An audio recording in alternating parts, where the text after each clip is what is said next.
Alors, je voudrais déjà remercier Elena qui nous donne la parole sans cesse, qui nous permet donc de donner notre point de vue, eu égard donc de l'actualité de notre pays et même également de l'actualité internationale. Alors évidemment, il faut dire qu'Ibrahim Traoré dérange. Il dérange parce qu'aujourd'hui, il est vu comme un modèle pour la jeunesse africaine. Et puis effectivement, beaucoup de jeunes au-delà même des frontières du Burkina Faso voient Ibrahim comme un modèle. Aujourd'hui, ce n'est pas seulement les Burkinabés qui veulent éliminer Ibrahim Traoré, mais c'est aussi surtout l'impérialisme qui se sert de la main burkinabé pour éliminer Ibrahim.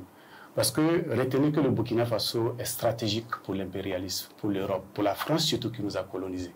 Aujourd'hui, avoir le Burkina Faso en sa possession, c'est avoir toute l'Afrique de l'Ouest. Malheureusement pour eux, il y a un jeune capitaine avec son équipe, son groupe, qui a décidé donc d'aller vers une révolution. Et toute révolution fait mal. Ça n'a pas commencé avec nous. On l'a vu en Cuba lorsque Che Guevara et l'autre Fidel Castro prenaient le pouvoir. Ça n'a pas été facile. Ils ont été victimes de plusieurs coups d'État. On parle d'une cinquantaine à son temps, venus donc des États-Unis d'Amérique. Lorsque le capitaine Thomas Isidore Noël Sankara avait pris le pouvoir sur Burkina Faso, malheureusement, en 1987, ça n'a pas marché pour lui, il est parti. Mais il a été victime de plusieurs types de coups d'État. C'est aussi le cas pour ceux-là. Ils le savent très bien. Mais comme je le dis, aujourd'hui, au XXIe siècle, la jeunesse africaine est en train de voir Ibrahim Traoré un modèle. Et cette contagion, ça fait peur aux autres. Et si on laisse Ibrahim Traoré, rien ne dit que le modèle burkinabé ne va pas se déporter ailleurs et contaminer les autres nations. Et donc, coûte que coûte, il faut travailler à l'éliminer. Et alors, effectivement, quand vous prenez même la position géographique du Burkina Faso, c'est une position stratégique. Qui a le Burkina à l'Afrique de l'Ouest?